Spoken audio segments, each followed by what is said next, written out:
Colin's mind can wander, and at times he struggles to stick to the task at hand. That was a comment my school report was no stranger to growing up, and here we are, 2 months since an impromptu hiatus in November. So sorry. It's been a busy old time, but we're back on track with more episodes to take Series 2 to a close.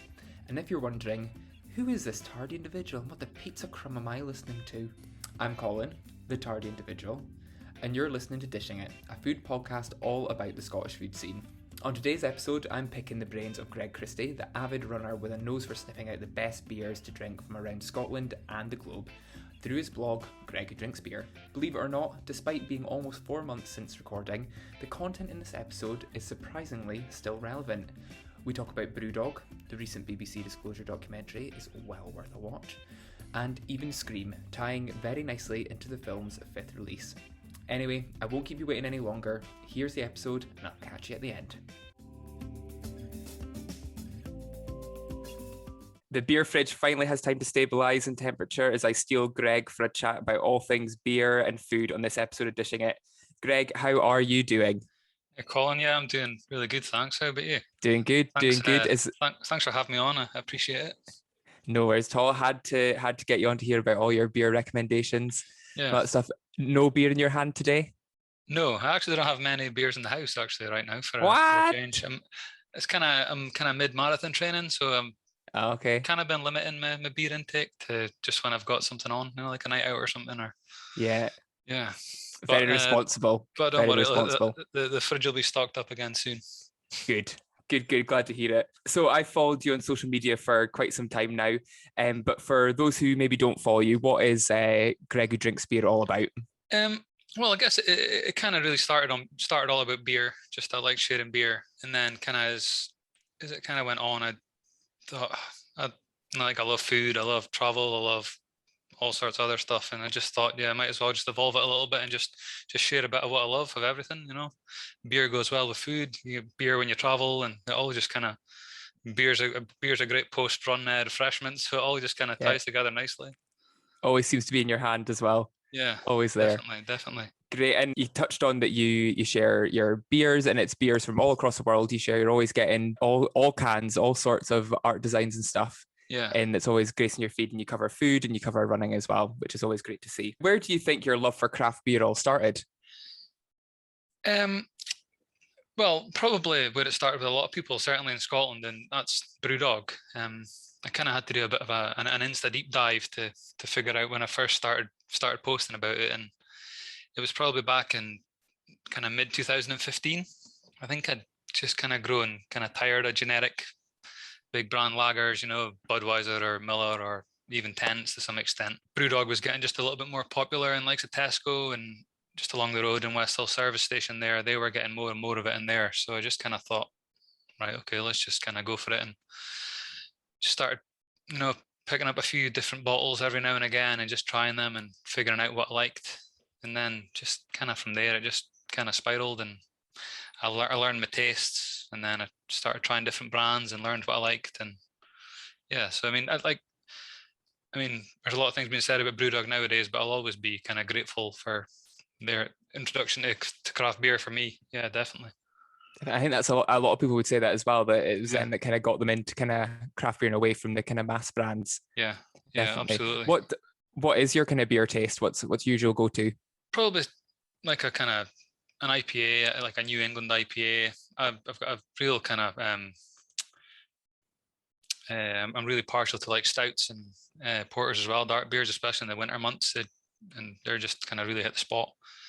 But there's nothing I really don't like. There's always like a sour beer or anything else like that. I'll probably like everything, to be honest. There's not really a style of beer that I would say that I don't like, but certainly IPAs, New England IPAs and stouts, probably my favorite. Yeah. Yeah. Good. I love a stout. Always a jet black. Just like a dessert in a glass. It's great. It's great. How did you get into blogging? Where did that all start? So kind of like I said, I'd kind of been just sharing random pictures of beers on my Instagram, and then it kind of grew to kind of writing a little bit more about them, kind of what I thought about them, and then from there I just thought, right, okay, maybe I want to say a little bit more. So I thought, right, I'll start the blog.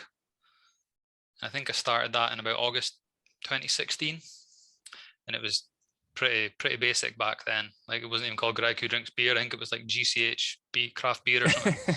And I would We'll all just, go through the names. We'll all go through yeah. the different brand names. I've had many. And there was also a bit of like, I seen there wasn't really much male people blogging in Aberdeen either. So I thought, oh, there's maybe something I can do here. And so yeah, I just started kind of doing little reviews and sharing my thoughts on certain breweries or places that I'd been. And yeah, it started. Yeah, it was quite fun. I enjoyed it, and it just kept going. And then I think I think it was maybe about 6 months later in February the next year, I changed it all to Greg Who Drinks Beer, and that's where it really kicked off. Sorry, and then I think it was maybe about another year later that I started changing it up to include more like food, travel, and all that kind of stuff. So yeah, and I've probably neglected the blog a bit lately. Just kind of been focusing on posting on Instagram. I've had this post that I've had written probably for about 6 months now that I've never finished. It's about like alcohol-free beer that I keep meaning to finish and post. I'll probably get around to it one day. It's one of those things. I think it's so easy to put it off because it's like if you've got to choose between an Instagram post and Yeah, a written blog, like you're going to choose an Instagram post because it's just a bit more. Absolutely, yeah. But I'm exactly the same. And you touched on it there about kind of evolving your Instagram and your blog and stuff. And I think that's why people like your blog so much, because you started to cover something that didn't really get covered in Aberdeen. Not many people were speaking about beer. Yeah. Now there's a few other kind of beer bloggers out there, but I think at the time it was people were needing that. They didn't really know where to look for beer. You were a kind of gateway into all that sort of stuff. And then obviously said expand into beer, and then you've done stuff like Aberdeen Restaurant Week and things as well. So I think it's a nice kind of full-rounded beer account, but then obviously with your food bits as well, which, as you say, ties in really well. Yeah, it's been like really good for me. I've been really lucky, like you say. I've done things like Aberdeen Restaurant Week, and got to visit certain bar openings or restaurants or whatever. So it's been great. And it doesn't stop there. You obviously you do a lot of film and TV recommendations, which I get a lot of value from on your stories, and I'm sure many other people do. What is a movie or a TV series that everyone needs to get watching that's either been released this year or recently? Yeah, totally. So I mean, that's like try to find something to watch on Netflix or whatever. It's just the worst. So it's like, hard. Just one day it's really hard. I was like, right, I'm going to start kind of making a note of what I watch and kind of doing some recommendations to just basically help other people decide what to watch. But yeah, one thing that's came out recently, and it only came out a few weeks ago. It's on the Sky or Now TV. It's called The White Lotus. I don't know if you've seen any of the trailers or anything. I've not. I don't really want to kind of spoil it too much by talking it up, because it's just something that I'd wish I knew absolutely nothing about before going into. But it's basically a bunch of people, and they arrive on this like Hawaiian island for a kind of luxury holiday, and there's like a murder set up right at the start, and then it flashes back like however many weeks earlier or whatever it was. And then basically, I think there's 6 episodes. So as the episodes go on, it just kind of just descends into a little bit of madness. Like everyone just goes kind of a bit crazy, and then you eventually figure out the story. And it's quite a simple watch. Like, but I just like the cast was great. The kind of setting was great. It's got this awesome like kind of jungle tribal soundtrack throughout it, like kind of set in Hawaii. Nice. Yeah, it's just like at the end of each episode, I just couldn't wait to watch the next one. Now TV, but that was a hard one because there's been so much good stuff out lately. And this might be an equally hard question, but what's the worst thing you've watched this year? Oh, there's been some bad stuff out there. That is a hard question. I actually can't think off the top of my head. I'm pretty sure I've shared a couple of like 1-star things on my Instagram. Yeah. I'll need to go and have a look. But you tend not to remember the so bad, the things that are so bad. Yeah. And that's what Netflix is so good at. Like when they do a good movie, they do a good movie. Like when they make it themselves, but when they do it badly, they can do it really badly. There can be some pretty dire stuff. There's a lot of. I started watching. It was like the horror a trilogy series that they did. I can't remember what it was called. Fear Street.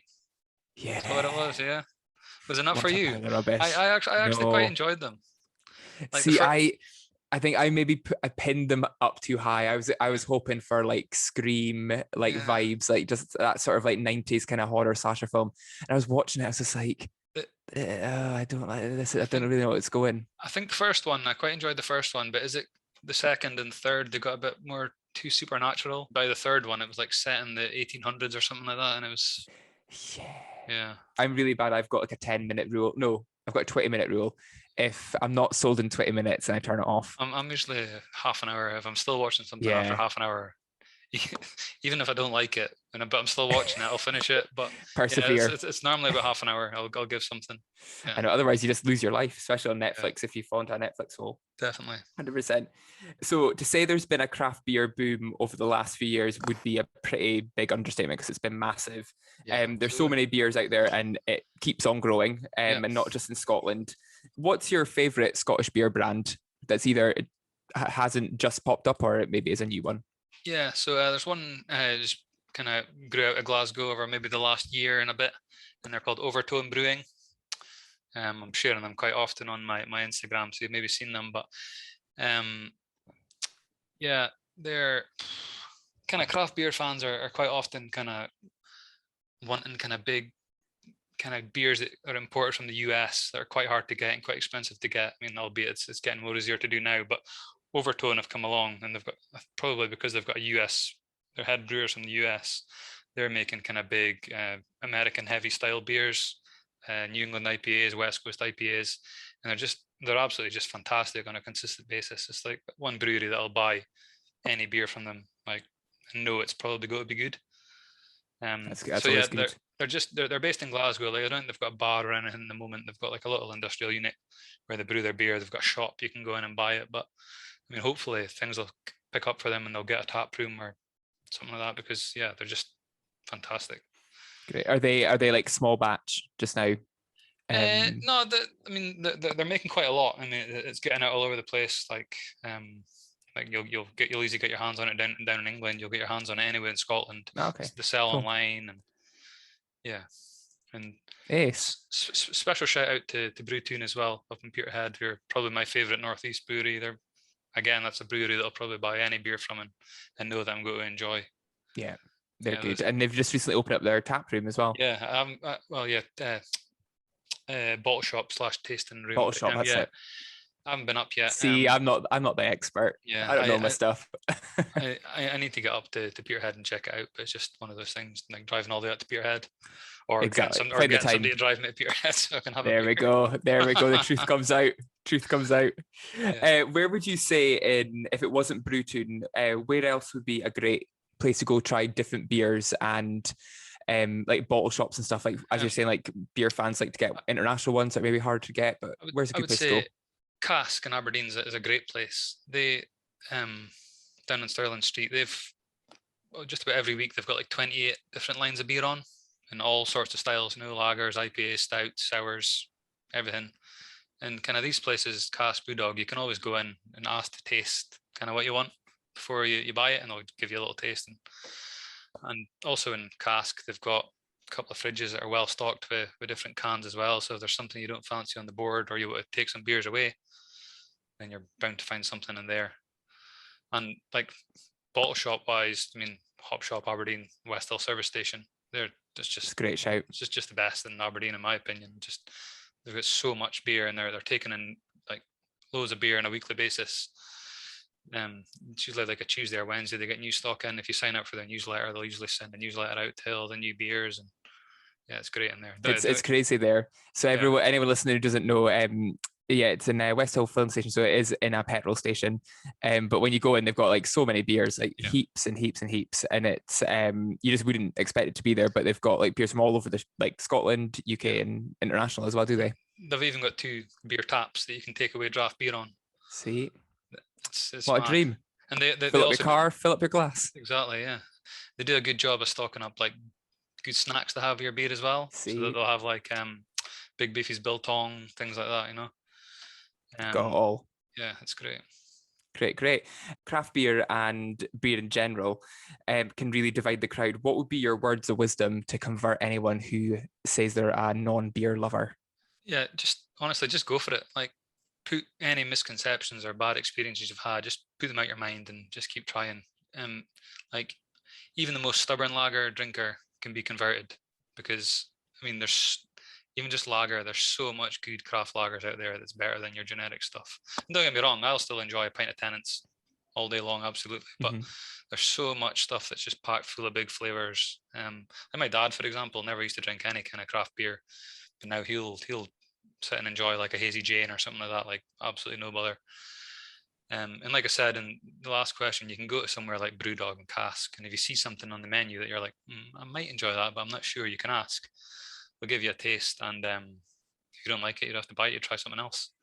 Yeah. I remember the very first time I was in Brewdog, and this was probably a couple of years before I actually started drinking it. I just remember being in there and trying the beers, and I was just like, nope, this is not for me. Yeah. And then just like fast forward a couple of years, and I'm just hooked. I think that's good in places that you can get a taster before you get the things. There's nothing worse than ordering a pint or something and then literally be like, I cannot stomach this. But it is good when you get something. But yeah, I'd echo that. That definitely just try out stuff, try different things, and you'll definitely. soon find something.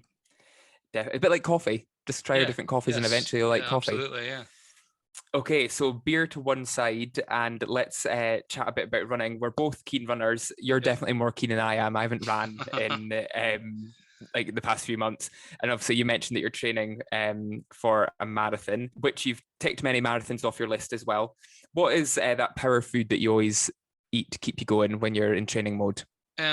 So probably overnight oats. They're probably the must for race day for me, or the morning of a long run.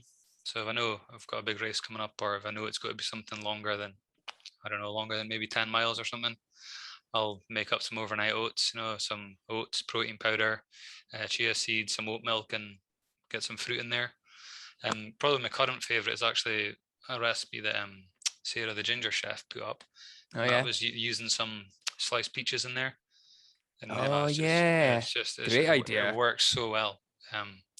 I also like frozen cherries in there as well. They work really good. There's just such a diverse thing that you can totally mix up, change up your protein flavor. You don't even have to use protein. You can throw like chopped nuts in there, yogurt, whatever. Yeah, it's great. But if I'm just kind of getting up and going in the morning, just in a short run, I'll just grab a banana and a drink of water, maybe an espresso or something, and just go for it. Yeah. Just turbo out. Just hope for the best and go for it. Yeah. Love it. Absolutely. And you've completed Cyprus Marathon and NYC Marathon as well. Yeah. What was the after? Because after you do a run, I know with me, every time I do a run, all I'm thinking about is food at the end of it. Yeah. Out of those two locations, where was the best meal? Absolutely, New York. Yeah. I finished the marathon and then I had to walk I don't know, probably across the finish line, and then had to walk probably for say maybe a mile or longer after I finished the marathon until I eventually got out of Central Park, and then I had to walk through New York to get to the subway get the subway back to my hotel, and then after back at the hotel, ordered a pizza, just massive 18-inch pepperoni pizza, some beers, just sat in the bed in my hotel room and just had the dream. Best meal of my life at that point. God, I hope you didn't have blisters having to walk all that. I was actually okay, I think. I mean, my leg, don't get me wrong, my legs hurt, but I don't think I had any blisters. What was your body like the next day? Were you in tatters or were you okay? I think I was okay. And we got up and kind of had breakfast and went for a walk around Central Park. I think I was feeling okay. The first marathon I ran, the Cyprus Marathon, I was probably in worse shape the next day. But kind of New York, I'd probably trained a bit better and knew what to expect. The next one's probably 6 weeks, 6 weeks away, and up in Loch Ness. Oh, you doing Loch Ness one? Yeah. Have you done it before? No. I was supposed to be running the Berlin Marathon last year, but obviously COVID. So yeah. And then this year, I still actually don't know if it's going to go ahead or not. So I pushed my run to next year, deferred, and decided to go for Loch Ness because I thought if there's going to be one in the UK, chances are I'll probably be able to run it without flying anyway. So that looks like it's definitely going to go ahead. So yeah. Oh well, best of luck with that one. It's supposed to be quite hilly, I think. Around about the 19-mile mark, there's a hill that I keep on reading about that everyone seems to hate. But hopefully it's not too bad. We'll see. You'll be fine. Fine. And I have been needing to tick off a marathon off my list for many years, and I keep on postponing it. Yeah. And when lockdown happened, it was kind of like a blessing in disguise. I was like, okay, we'll have to do the marathon this year. That's fine. Yeah. But for anyone who keeps on putting off doing a marathon, what would be your, say, top 3 tips for just a good training regime? What would you recommend? Well, yeah. First of all, come up with a plan and try and stick to it. get your kit right, like find the right shoes for you, find the right kind of shorts you like, socks, all this stuff really makes a difference, especially when it comes to running the marathon on the day. If you've got the right kit on that you've trained in and it feels good for your body, then yeah. And lastly, yeah, you just need to go for it. If you just like, if your body's telling you no on certain day, I mean, like kind of within certain reason, even if you're hurting a little, just not after mile one. no. Like, need to stop. If you're kind of hurting a little, you just kind of need to just get up and just push through the training. I think that's what I've done really well this time round. Like previous like training set like regimes, I would struggle to do like consecutive days, but this time I found myself running like 3 days in a row, and even though my legs hurt a little bit, I've just been going for it and keep plodding through. Yeah, and I think this kind of last month especially is probably some of the best training I've done, I think. So yeah, just kind of come up with that schedule and just kind of try and stick to it no matter what, unless you're kind of seriously hurt. But yeah, power through. And what would you, I mean, in my head, I'm a planner, but when it comes to running, like I don't know where to start. What would you ever do? Like, do you build up to doing your 26 miles before you do your big marathon, or do you just do it in blocks of how do you do it? Kind of build up. So I mean, you obviously kind of start quite low. I mean, I would always do kind of two relatively I've probably maybe run about 4 times a week now, but to begin with I was probably doing like 2 to 3 kind of shortish runs and then 1 long run at the weekend, and just slowly start building that long run up as the weeks go on. Maybe start 10k, work your way up towards 10 miles, eventually that half marathon, and then build from there. And this time round I've only went as far as I think it's 20 miles so far. Okay. I'll potentially a few weeks before I'll maybe kind of creep a little bit above that, but normally maybe about 3 weeks before the marathon you would kind of start to taper and slow your training down and kind of start working the miles back down to something a little bit more manageable to kind of preserve your body. Yeah. Great. See, that's my training plan done. I'll do that next time. There's got to be all these like professional runners listening to this going, what's he talking about? Yeah, he is talking garbage. Where's like your top, obviously you're based out in West Hill, but what's like your main running route? Do you have a set kind of bit, or do you just kind of meander and kind of go for it? Yeah, like I do most of my running in West Hill, but it's called West Hill for a reason, because there's lots of hills. And yeah, I try not to do much of my long runs here, because running up, like I'll quite often start in West Hill, run at town, like run along the main road into town, and then quite often run What back. is that route like? Is it could you make it all the way? Can you make it? I can start in West Hill, run all the way along the main road, down Queen's Road, like kind of down the drive. I quite often then from there go right along Riverside Drive past the river. I can go down to the beach from there and work my way all the way back. God, you just run from West Hill to Brewdog. Be fine. I actually did that once. They went in for a beer and got the bus home. See, epic. I quite like the D-side way. Yeah, that'd be a good one. Quite often drive in park at Duthie Park and run. I've went out to Drumoak and back before. Nice. Well, you've convinced me, Greg. I will be doing a marathon at some point. I did say I would do Loch Ness, but miss a boat. Can't do that one. You go for it next year. There'll probably be loads back on to have a crack at. I'll try pick the flattest one. That's what I'll try to do. Do you think running helped you with kind of dealing with lockdown and stuff? Was it a good release for you to keep on doing? Yeah, absolutely. I actually did a kind of bit of an interview from my work. They had a magazine and they asked about running, and yeah, absolutely does. Like, if being stuck in the house all day working from home, I found myself running at lunchtime more often. I never really used to do that when I was at work, but being at home is kind of a little bit more flexible. Mm-hmm. I can go out, have a quick run, jump in the shower, have my lunch, get back to work, and yeah, definitely helps. And kind of being stuck indoors all the time, and then kind of just getting out for that long run at the weekend, or it's a good release. Yeah, absolutely. Right, let's plow right into the food. So you've decided to go for starter, main, dessert for your food escapade around Scotland. Yeah. Where are you starting off for your starter? The smile on Greg's face is quite something. Yeah. I mentioned at the beginning, Colin, I'm a simple man. Like, I appreciate all the fine dining and everything you can do, but I just like to get my hands dirty. That's what makes me happy when it comes to food. So to begin with, exactly. I'm going to keep it simple with some wings. And for me, I have honestly never had any better wings in Scotland than from Brewdog. When they're made to their best, I just can't get enough of them. When they've got the perfect level of spice, they've got a perfect level of like sweetness to them. I could just put away plate after plate, and I've done that before on Wing Wednesday. Easily done. What would be a beer that you would have alongside with the wings that would go perfectly with the spice? I like an IPA when I'm having wings. So I mean, whatever Brewdog's got on at the time, I'll try and work through some different ones. But yeah, I always go for an IPA when I'm having wings. Nice. Any sides alongside those wings, do you think? Starter. Are you sensible? Try and be sensible. Space for the main.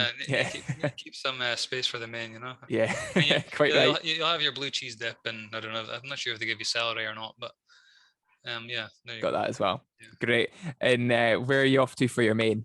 So going a little further afield and probably heading down towards Edinburgh. Head to Severino's, which is somewhere that I only went recently for the first time this year, and I would be having the Grandma. It's called the Grandma Pizza. Oh, nice. And it's probably hands down one of the best pizza I've ever eaten. Now, I don't know if you know about the Grandma style pizza. It's like a square cut, thin based pizza, and it's kind of originates from New York, and it's called the Grandma pizza because it's in the style of kind of traditional home cooking from Italian housewives.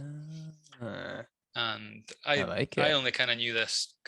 I don't know if you follow it, but at Pizza on Instagram.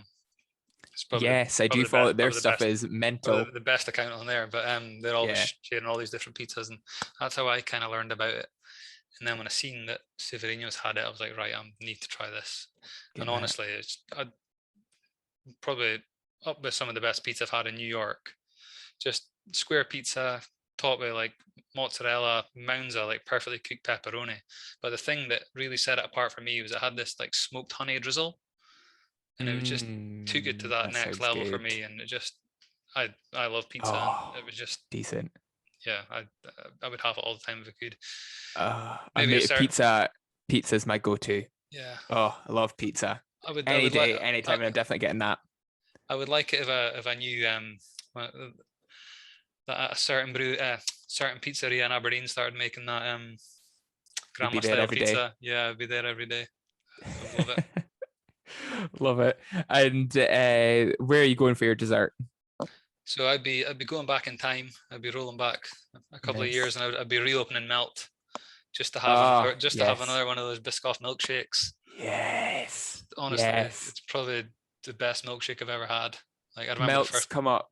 It's come up a few times with past guests. They've mentioned Melt, and the first time I had it, and it's just something else. So simple, but just it's probably about 10,000 calories as well. But so worth it. Yeah, absolutely. So worth it. Absolutely. I know. I was reminiscing about the sticky toffee pudding that they did, which was just insane. I've never had that, but if it's anything like their main courses or their desserts, I can imagine it would be.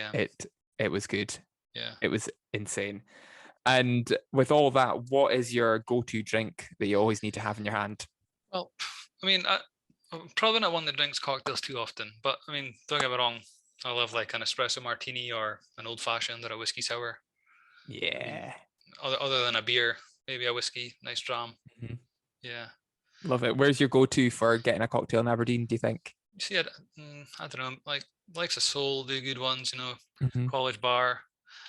I'm not really one for drinking loads of cocktails when I'm out in Aberdeen. I think they slow you down. I would tend to just head to a nice bar and have a nice pint and a dram. Somewhere like the Grill. Yeah. Where you can get a bit of both. See, it's always like the Grill is like a go-to for many people. Like I think it's like you see it from the outside, you're like, oh god, the Grill. Yeah, but once you get inside, in, it's just lots of whiskies. I think it's the place in Aberdeen with the most whiskies or something, or the top whiskey bar. It's got some sort of title. Yeah, they've got loads in there. It's just great. Love it. And I got so distracted by getting your running tips. I forgot to actually ask you a question early on. We were talking about beer, but it ties in nicely with this section. Where's your go-to bar to grab a good quality beer in Aberdeen? Or have I covered this? Did I ask it? Yeah, Cask. Yeah. Yeah, there we go. Yes, cask. Yeah, I was about to say. Oh, it's been a day, Greg. It's been a day. I was like looking at it, I was like, I don't think I asked that, but I did. There we go. I was You did, testing yeah. you. You Pay did. attention, everyone. Okay, so obviously with all your running, the Yeah. playlist needs to be really good. What is that song that either gets you in the good zone, gets you in good mindset, or helps you charge through that Yeah. run? So I've got quite a long and diverse running playlist. It's I can imagine. probably about Mine. 5 hours long currently, and it's got everything from like NWA to the Avengers theme tune to Bruce Springsteen. But Oh, the one track that'll kind of get me going and just power through the pain is "Sabotage" by the Beastie Boys. I don't know if you know it, but it's just as soon as it starts, it gets you in the zone. You kind of get in tune with the BPM, and I mean, at the end of the day, like, what's more motivating than someone screaming at you? Because I mean, that's pretty much what the song true. is. Just yeah, it's Very great. true. Very true. Is that a sort of song? Do you like time your footsteps to the song? Is it like you feel like you're charging along with it? Yeah, yeah. Yeah. I Just love it. So that takes us to the end of the interview, Greg. Thank you so much for joining me. yeah, you're And welcome. with all those running tips, food recommendations, I need to say you said you were a man of simple things, but I mean that starter main dessert combo is pretty. It's a pretty Yeah, bumper one. I yeah. was worried you were just going to say, oh, like McDonald's drive-through, like Big Mac. I was like, don't, please don't. But no, that's great. Thank you so much for joining me. And if anyone Thanks for sees having me. running through Aberdeen with a beer in his hand, it's probably training for a marathon. We'll see you at a food thing soon, probably. Yeah, hopefully they'll all Yeah, start up fingers again soon. crossed. Yeah. Fingers All right. crossed. Cheers, Right, catch you Colin. soon. All right. See you. See you Thanks, later. Greg. Cheers. Bye bye. Bye. Apologies to anyone who didn't expect to listen to a running podcast, but I wanted running tips, so there we go. Thank you so much to Greg for coming on the podcast and sharing all his beer knowledge with me. Beer is one of these things, I think I know what I like, but I don't really know. I definitely like a stout, I know that, but other things, couldn't tell you. So pretty much I just grab by the can. If it looks good, I'll take it. Thank you to Greg for all his food recommendations. Shout out to Mel again. Mel, you keep on coming up time and time again. Please come back in some way, shape or form. So join me next week for more food chats, food highlights and food dreams as I meet with another guest to talk about food from all across Scotland and whatever their theme is. But until next time, stay safe, eat well and speak soon.